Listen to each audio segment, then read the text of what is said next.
I really look at improv as a way of traversing the chasm, so to speak, that causes people to ghost or be non-responsive. And I just bring it somehow. I dig deep, I dredge it up, and I put it out there. And I'm yes-anding my brains out. And I guess that's my superpower. I can keep thousands of conversations in play at once. And from that, I'm able to unearth opportunities. And that's what I teach my clients. Well, there's another word for the extemporaneous approach that you take, which is honesty. True. What being extemporaneous means is you're able to fly with the truth in a way that, doesn't Yeah. require a lot of effort and planning because it is tied to Yeah. what's real. Exactly. Martians landed. Yes. Wearing Prada suits. Yes. Drinking Henry's seltzer. Yes. Chewing juicy fruit. Yes, and? Your branding here. Yes, brand. Your message here. Yes, and? A verse about Yes. your product here. Yes. I'm Hirsch Redfin. Yes, and? I'm a message therapist. Yes. And I have a podcast. Yes, brand. That's right, that's it. Yes. We'll help you fix the world Yes. or your bottom line. All right. Your bottom line. Get it. I get it. Welcome to the Yes Brand Podcast. So I was just having some Fritos, nacho flavored Frito chips, and Frito-Lay is a big corporate brand.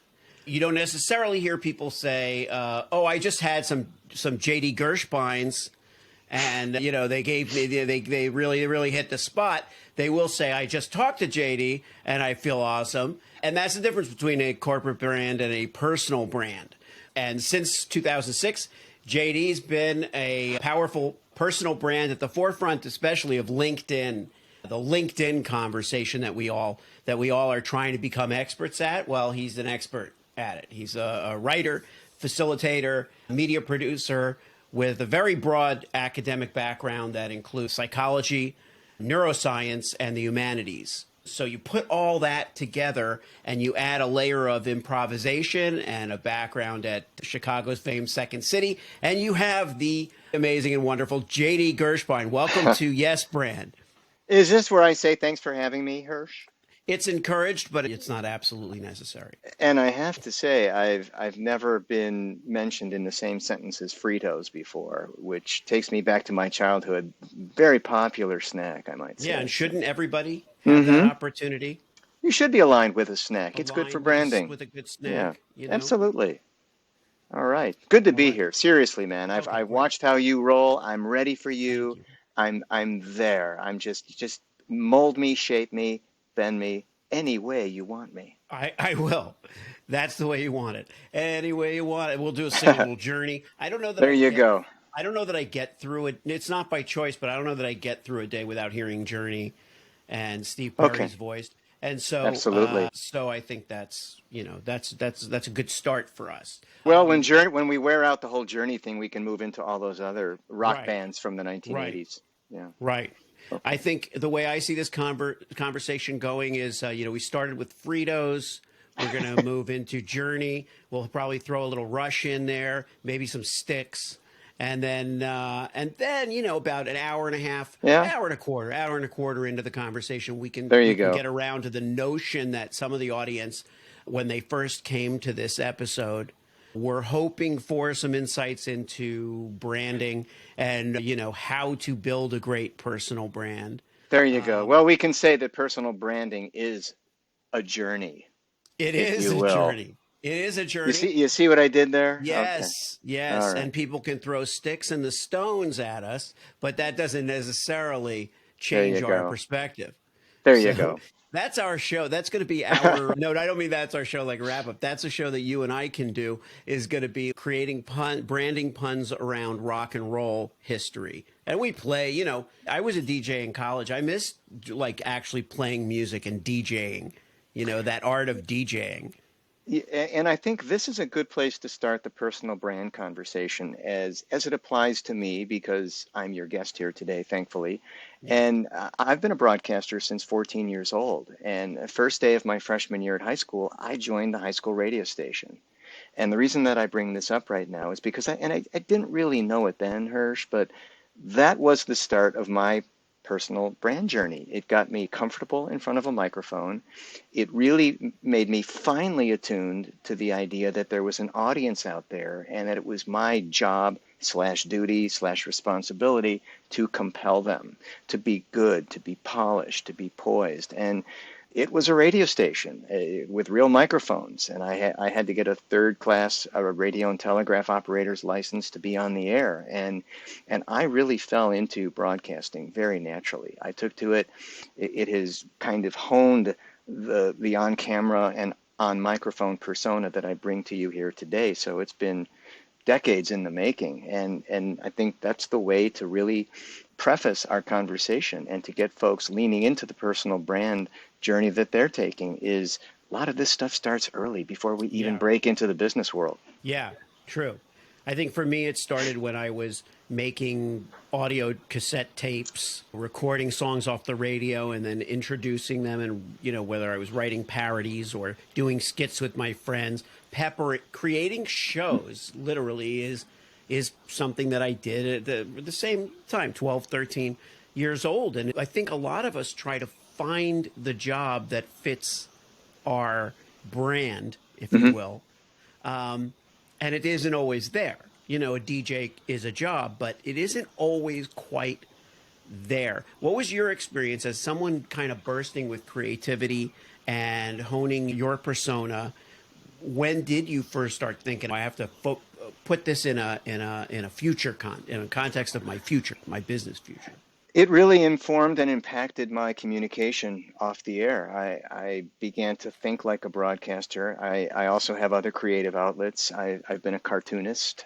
I've produced my own shows as well and wrote plays. I've always been able to kind of have this outflow, and it's taught me how to pace, and it's taught me how to literally think and anticipate one step ahead in a conversation. So I'm very improvisational, but yet I'm very rehearsed, and I think that maybe we call that being polished, but I also take what the situation gives me.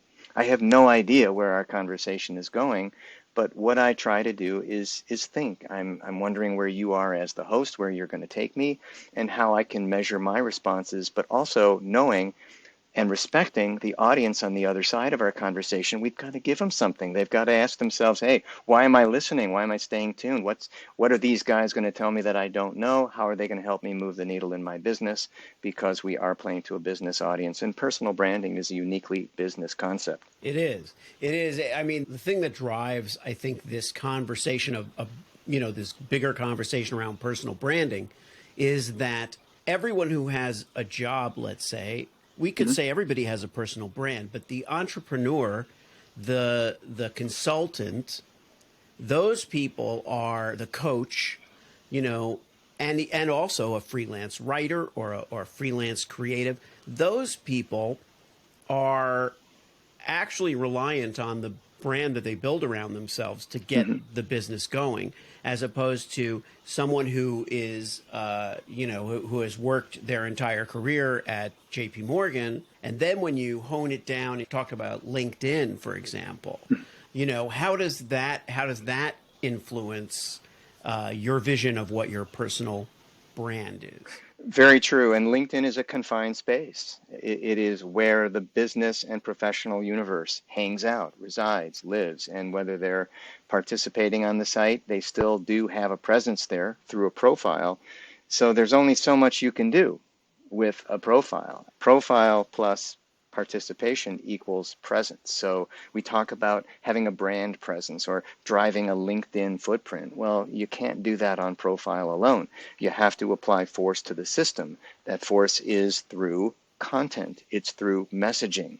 It's through outreach, both personal and group outreach. And if you are the product and your company has a voice on the platform, that's another way to bring new variables into the brand equation. But I think that the personal branding conversation, Hirsch, for some is kind of trite. And to your point, there are folks at Cubicle Row at most corporations that don't think about personal branding. Heck, they don't even think about building a network.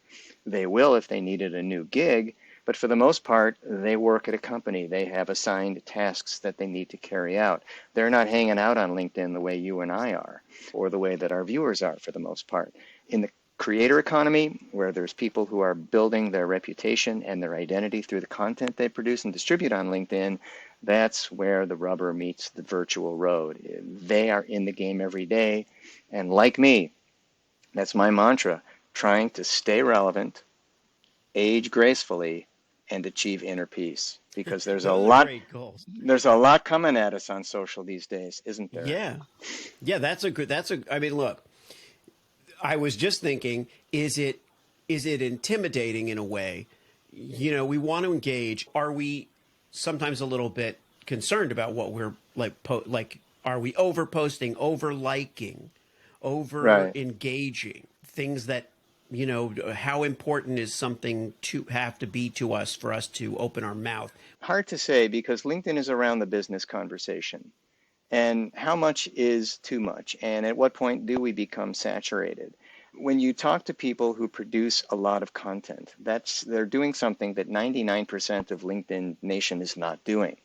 When we connect with people and we see their posts on a day-to-day basis, there's 100 people who are not posting, and there are a lot of people who are dormant or stagnant, who are just non-participatory on the site. So it's a big step to get out there and put yourself out there in a way where you're perceived at face value and you're trying to build a business through your outreach. And that's why LinkedIn is so enigmatic. There are just a lot of people that freeze up in front of that blinking cursor and don't know what to say. They don't know how to engage on the site. And things that I take for granted are very big quantum leaps for other folks. And that's a huge piece of my coaching platform is getting folks acculturated into LinkedIn so that they don't feel they're straying too far out of the comfort zone, and they're doing things that in the long run will be constructive to this thing called building a brand. Brand is not guaranteed to anyone. It takes a lot of time and effort to build a brand. Unless you quick hit or do something outrageous and you become a household word by doing something, which we see pretty much in celebrity circles, people on LinkedIn just don't fall into influencer status. They don't build a recognizable identity in a few days or a few weeks. It takes time. As we sit here and tape today, I'm entering my 17th year as a LinkedIn specialist. I've been true to the platform. I'm not a generalist like some folks who would build Facebook pages or teach you how to tweet. I'm on the platforms, but I live on LinkedIn.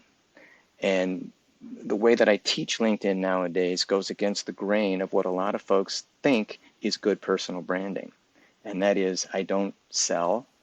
I artfully self-promote. I don't come at people from the point of view of just a trigger-happy huckster looking to get them involved in my product or service. I'm a relationship builder. And the way to stand out these days, to truly stand out, Hirsch, is to approach folks from a place of collaboration and co-creation and work on the relationship. And don't sell a lick. And the key words stand out is really at the heart of everything. It's you know, I was going to say that a lot of people on LinkedIn are salespeople. How do we make ourselves special?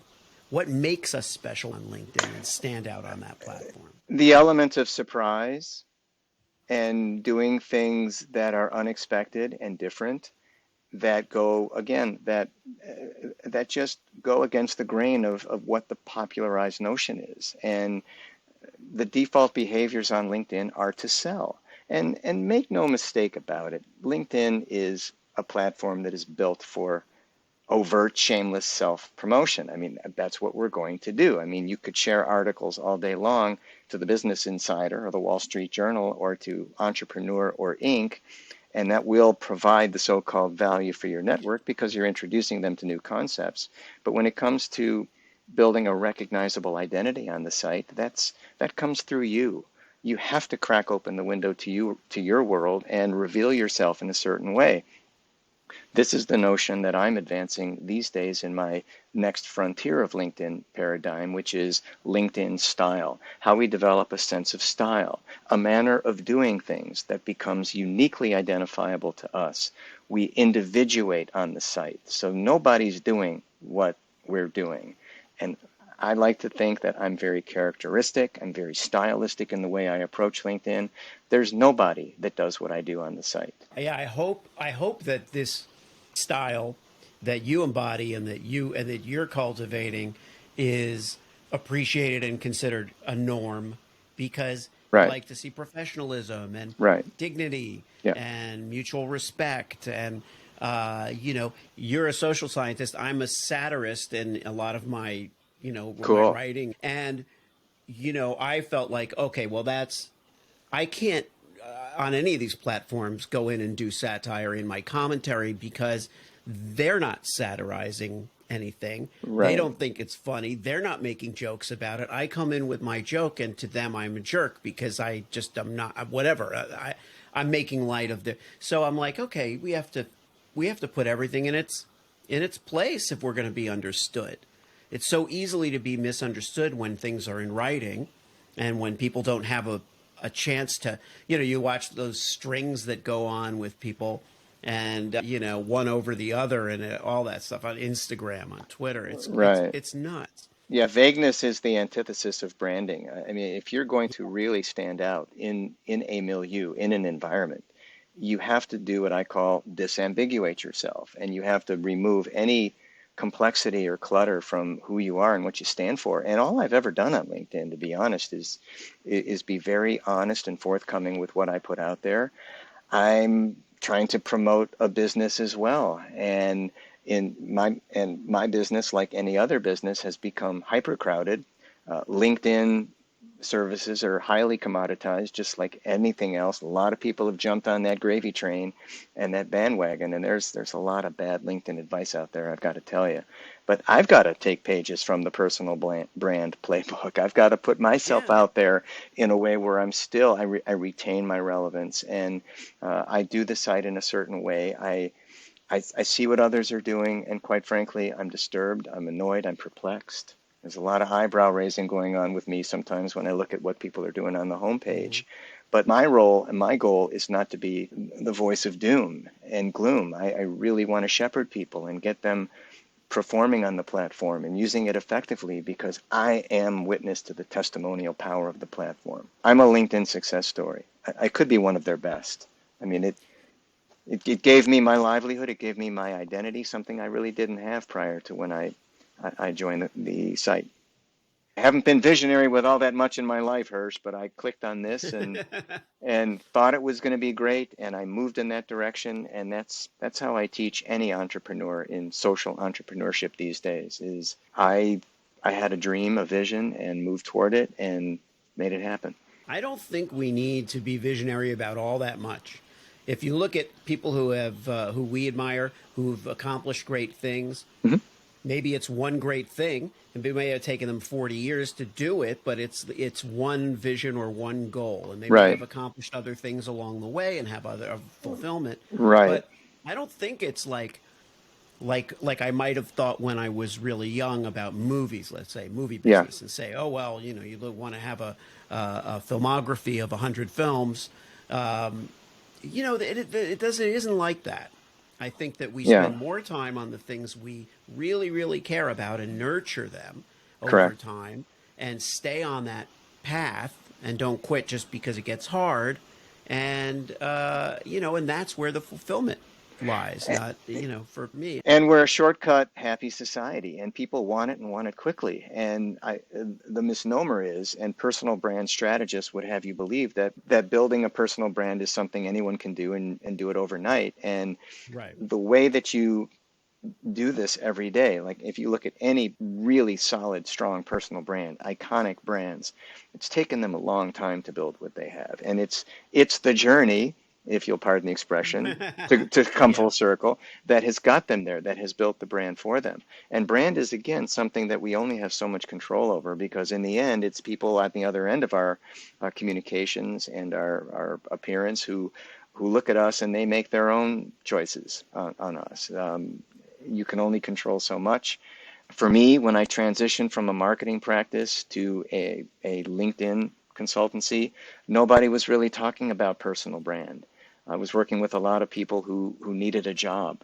And that's a whole different mindset than working with someone in sales who's trying to build a book of business and create funnels and move prospects through a pipeline. So I've grown with the profession. It's something that I have labored extensively on. I've put in rigorous study, long hours of work on LinkedIn. And you can't binge brand. You can't just say, oh, I'm going to build a brand as a consultant or a coach or this service provider or that. It takes a while. It takes feedback from people. It takes some crowdsourcing.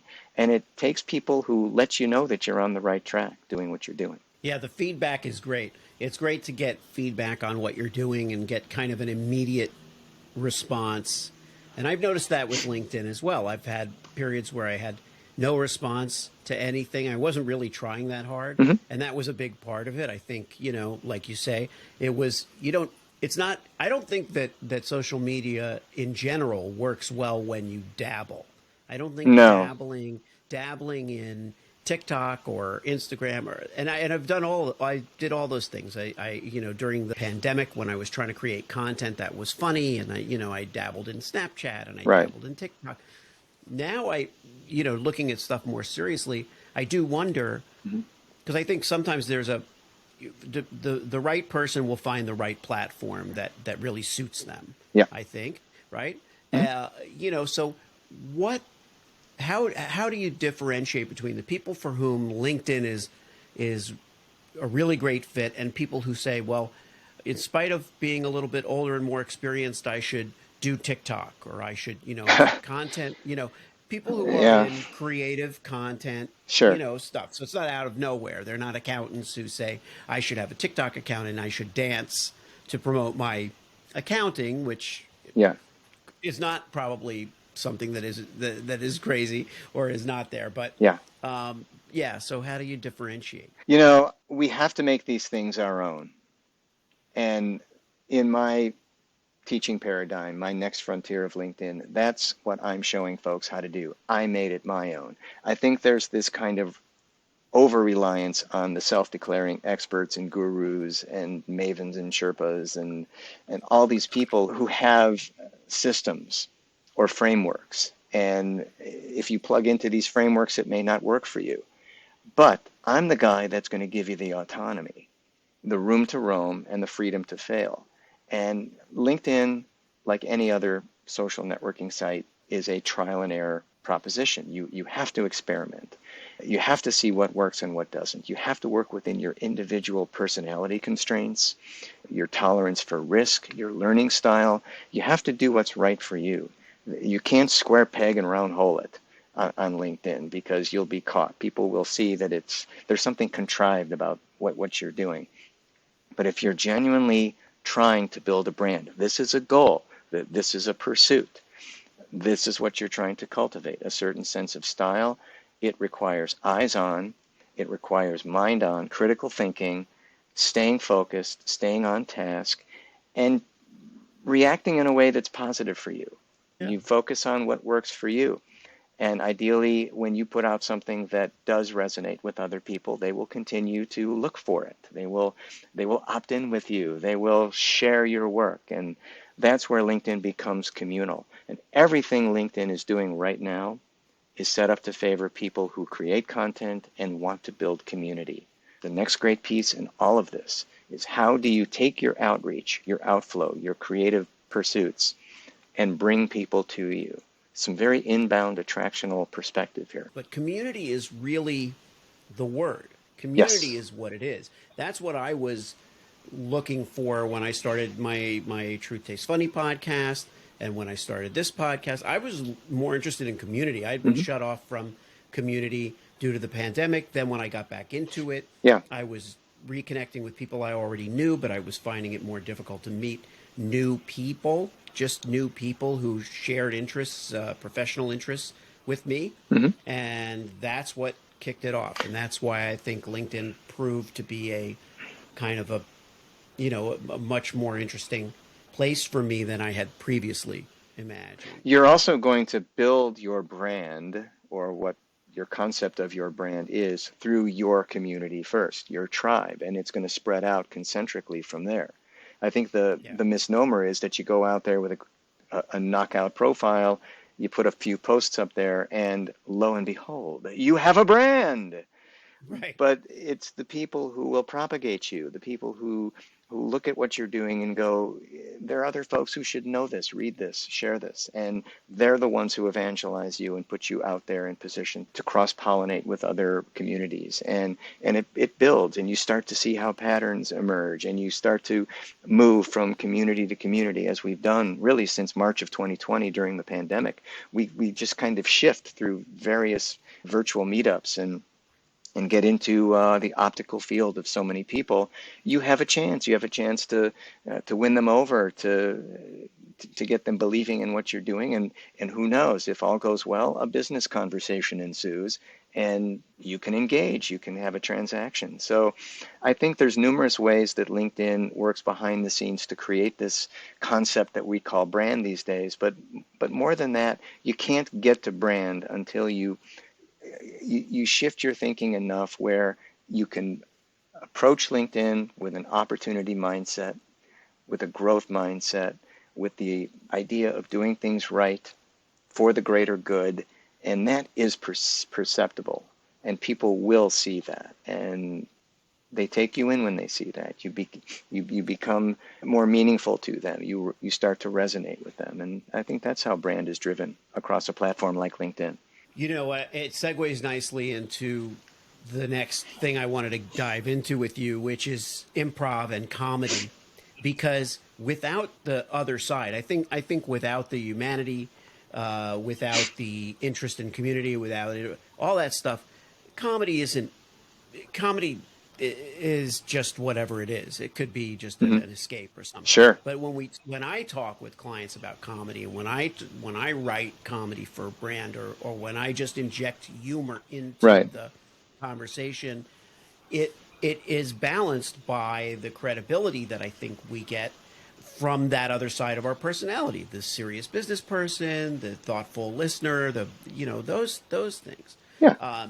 But take us back to Second City. Now you're from Chicago originally? I am. Yeah, so I don't think we mentioned that before. So you were born and bred Chicagoan, I am. but still, not everybody who's born in Chicago ends up at Second City, No, I that's imagine. absolutely right. And I learned of Second City back in the 1980s, and actually took a class or two when it was really cool to say that you were taking classes at Second City, because Second City has opened up its arms, and is an amazing, pulsating, vibrant venue that attracts individuals and businesses now. They have a huge corporate arm, and they are training Fortune 500 companies on everything from sales and business development to conflict resolution and harassment, and all sorts of ways that Second City has leveraged the phenomena of improv to make people better. And that's what I do. I see improv as a valuable cognitive framework for LinkedIn, and how I work with clients, and how I speak at conferences. I've improvised my whole life. I have no playbook, Hirsch. I'm out there on a limb. Everything I do is extemporaneous, although again, this kind of rehearsed spontaneity that I favor, because I'm good across multiple situations, and I create good awareness, good situational awareness. Back in 2017, I decided to resume my study of improv and sketch comedy at Second City. I went back to engage a coach to help me up level my solo performance, to just be an even better speaker, because I think we can always improve, right? And Sure. and the coach says to me, she says, I've seen your stuff online, JD. Why don't you go back and take some classes? I think they could really help you. And I did. So I resumed long form, short form. I took like improv and solo performance, and a little bit of film and media. And because I was I produce my own videos. And it really, again, it just broadened my horizons, opened up my mind, because so much of what we do in business can be extrapolated to an improv scene. I look at everything I do. I look at this, my conversation with you. We're scene partners on the stage. And I'm taking in what you give me, I'm receiving it, and then I'm giving back. It's the yes and phenomenon. Yes and, of Right. course, being the sine qua non of improv. So what I do in every conversation, whether it's online or offline, I'm just keeping it in play. That's all I'm doing. What's so damn hard about that? I just don't give people an out with me, because I feel that every conversation I have has a bookmark. I can always resume it. I work very hard not to burn bridges. I really do. I like to feel that I could approach any of my first degree connections on LinkedIn and pick up right where we left off, and they'll be cool with it, and me. So I really look at improv as a way of traversing the chasm, so to speak, that that causes people to ghost or be non-responsive. And I just bring it somehow. I dig deep, I dredge it up, and I put it out there. And I'm yes-anding my brains out. And I guess that's my superpower. I can keep thousands of conversations in play at once. And from that, I'm able to unearth opportunities. And that's what I teach my clients. That's what I hope we teach our listeners, is that as you go out there and just try to do right by people, your brand will build and you'll attract the right people. And the ones that aren't the right people, I mean, to heck with them, right? I mean, who Yeah. the hell needs to build up toxicities in their life at this point? Well, there's another word for the extemporaneous approach that you take, which is honesty. True. What being extemporaneous means is you're able to fly with the truth in a way that doesn't Yeah. require a lot of effort and planning, because it is tied to Yeah. what's real Exactly. and what you're feeling. And Yeah. that's where my comedic journey has taken me, which is, I realize that sometimes you use comedy to diffuse tension, sometimes you use humor to, but what is the thing that's diffusing the tension? It's the truth. It's calling attention to the thing that's kind of Right. scary. Right. We're making fun of the elephant in the room. We're calling out his pink polka dots. We're making that clown, that's scaring us as little children. We're making that clown less scary. You have to be We're careful, though, Hesh, or yeah. Hirsch. I'm sorry. Hesh, of course, one of the great characters from The Sopranos. But Well, Heshy is there is you my is go. my original The nickname. Heshmeister So General. yeah, You right. have Oh you yeah. have to be careful, because you don't know in certain situations how humor is going to land, and there's nothing more flattening than trying to be humorous and trying to be cute and asserting yourself as such, and just having it fall on the wrong people who are in the wrong mood, who don't want you to be cute, and all of that. And when that happens, it would, I guess, be the equivalent of bombing in stand-up. I mean, you want Right. to be good. We do want to be perceived as leaders. That is, those of us who want to be perceived as leaders. So if you're going to leverage humor, and humor is a great instrument to leverage, and when it works, it's about as effective as any strategy we have. And I believe you have to be careful, really read the situation and understand that, okay, it's 50-50, hit or miss.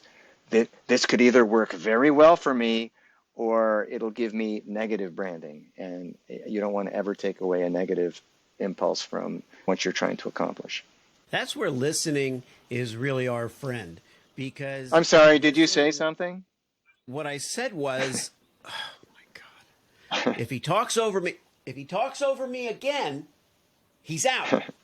That would be one of the great joys of improv is, for me, just throughout my life, has been playing with people like off stage. Not I did improv on stage. I loved that medium, but whether it was on vacation or at dinners Mm-hmm. or sightseeing with friends or whatever, just improvising, usually arguments, Usually, like we just did, like usually it's ball busting stuff. It's the kind of stuff that is kind of, as the British say, taking a piss. They say, oh, he's just taking a piss out of him.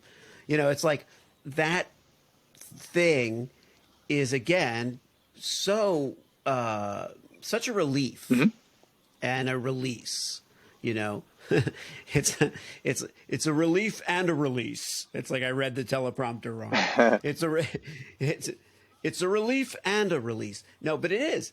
It really again rooted in what? In truth, rooted in what we don't want to do to the friend. We don't want to offend them, and so we josh around with them so that they know that we're kidding, so they know that we have affection. We can do it when we have affection established. Sure. All of those things, I can only imagine, are incredibly helpful when you're trying to get people to present their best version of themselves in a wardrobe, so to speak, that fits. I would say, and I think you're also skirting the big A word that we've heard so much of since the onset of the pandemic, and that is authenticity. Authenticity. And it has achieved buzzword status. I prefer to use the term the genuine article. And that's what people get from me. I am the genuine article, and I don't need to go reaching for anything but the truth at this point in how I communicate. And for those of us who pride ourselves on good communicators, and we envision ourselves as good communicators, as facilitators, as people who bring honesty and integrity. I think that's what we want on the receiving end from people, is that we do want to be taken at face value. We don't want to maneuver that far outside of ourselves where we distort what we do. And I don't speak in tongues. I think, and I can tell with you as well, Hirsch, what you see is what you get with us. I mean, why be anybody different? They're the ones who have that take, and I'm the only me. I've got the market cornered on the JD Gershbein business. Yeah, and everybody should have the market cornered on their personality, and that is their business. Most definitely. That's the way they're gonna. That goes back to that question. That's how they're gonna stand out, and it's not by comparing yourself to other people. That's another, probably another challenge is, I don't want to compare myself to other people on LinkedIn who are doing the same, who are in the same business or quoting the same article or, sharing the same stuff. Yeah. So they're trying, they're a little worried about being themselves when that's really all they need to do. It's more about the effort, the work, the energy, the passion that you pour into what you're doing, I think, than the rules. You start comparing yourself to people, and that breeds commoditized thinking. It moves you away from branding. And I have that with many of my clients who will tell me during the course of our work, hey, JD, I looked at a few profiles of people who do what I do, and then there's this, and they'll lay out these talk tracks, and I'll go, well, then why retain me? You're not retaining me to just take bullet points from someone else's profile and change the wording around a little bit. I think that's again, it goes against the grain of what we would call personal branding. You want to go out there and individuate yourself in your field. Yeah. I mean, there is no interest. I've written, I don't know how many bios. It's something I started doing for directors of TV commercials when I was representing them, and there was no such thing as a publicist for that. And then I became a publicist for that, so I've written thousands of bios, and the goal is always to. I don't even worry that it's going to sound like everybody else's bio because that person can't possibly be like everybody else. But the fact that I see it in them is a skill that I've developed, but the fact that they need to see it in themselves is what I think your coaching is helping them discover, Yes, and a LinkedIn profile is not, in my opinion, a formatted, templated piece. It's a living, breathing narrative, and everybody's is going to be different. No two people have identical stories, even though they've reached the same vocation. I mean, two estate planning attorneys can be entirely different people with entirely different value systems, and one will appeal to one sector, one will appeal to the next, but they do the same service, and ideally for pennies on the dollar. So how are we going to compare them? Well, you go with the one you have the good feeling about. You go with the one who's maybe a little bit more published in the law trade journals. But anytime we start to compare ourselves or we start to measure ourselves against what others are doing, that's where we kind of fall off the brand wagon, so to speak, and we're kind of, again, we're moving toward the cliff with the other lemmings.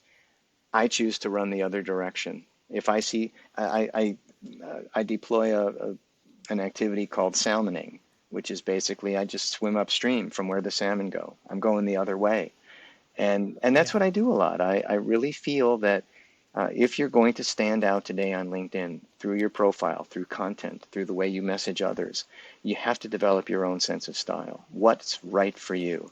It's not about what Hirsch is doing. It's not about what JD is doing. It's not about what this so-called thought leader or guru is doing. It's about what you feel is right, what works for you. Yeah, I'm writing this down. There's a few things that you said that I'm writing down. One is the so-called thought leader, because my sense of humor would be like, that's what I would call my book. Hirsch Repun, so-called thought leader. Yeah.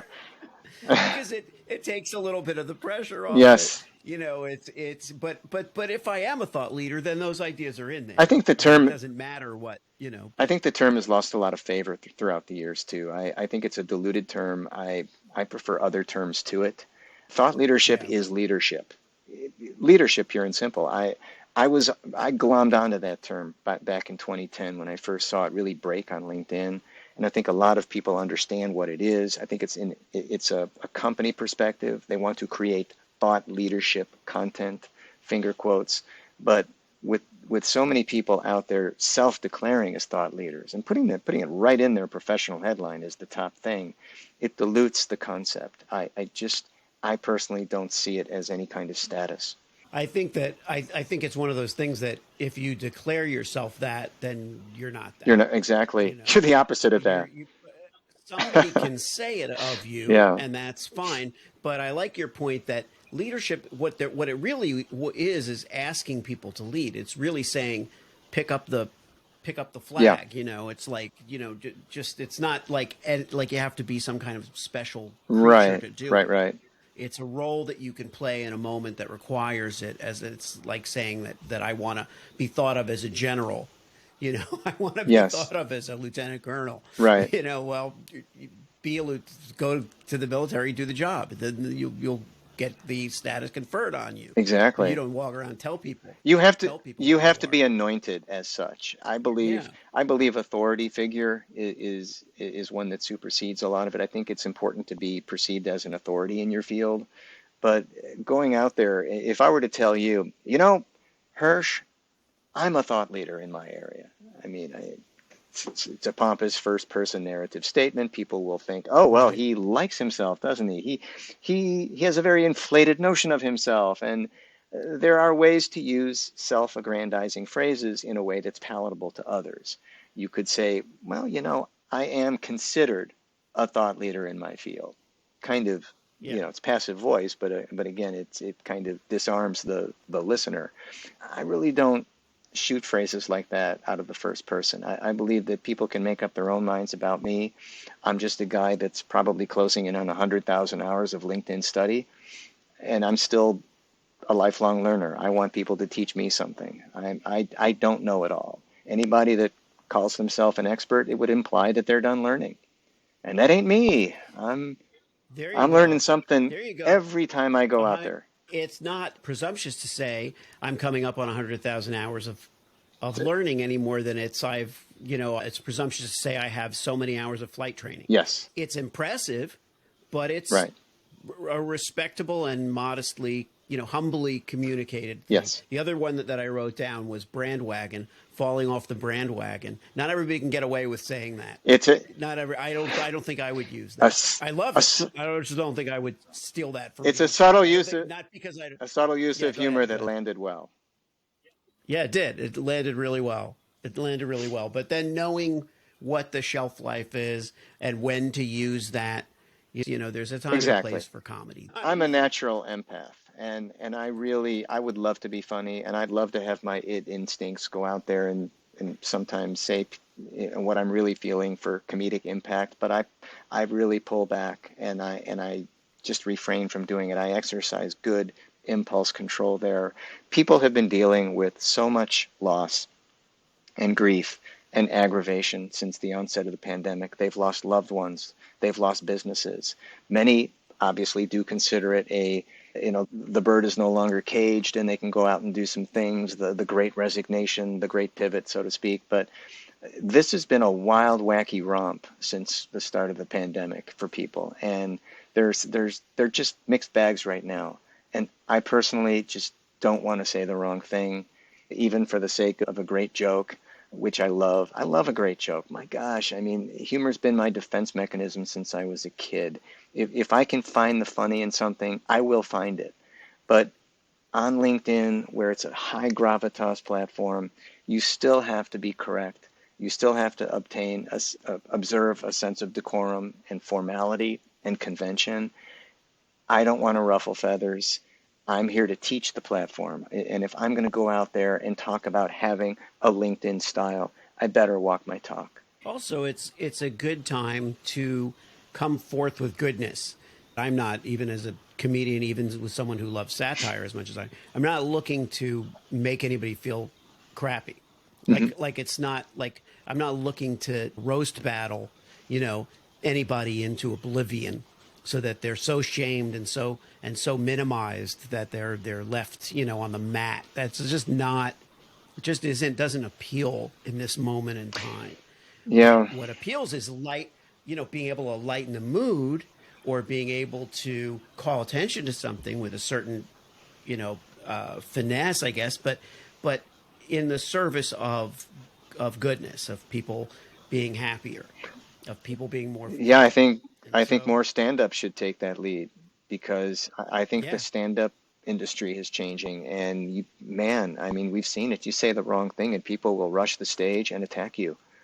And who would have thought that stand-ups would be a target of felonious assaults? And obviously you have to understand the environment. If you're going to go see a stand-up comic, check your sensitivity at the door. They're going to lampoon you. They're going to take something that you consider sacred and they're going to make fun of it. That's what you pay for. But at the same time, they don't pay for that on LinkedIn. They don't pay for that on people who are trying to be cute on shows. It really now is about being very sensitive to the ills of people. And that great quote about whenever you see someone, you know that they're fighting a battle you know nothing about. Everybody is fighting something, and some are fighting harder for it than others. Some are just losing themselves over it. You've got mental illness right now at a time when so many people are dealing with this external pressure. Mental illness has come to the fore. Health and wellness has come to the fore. In the long run, we've got to help each other. And how do you do that? You do it by staying loose, staying within yourself, being as good a person as you can, and doing what you do professionally for the right reasons. I can honestly state that I'm a LinkedIn specialist for the right reasons.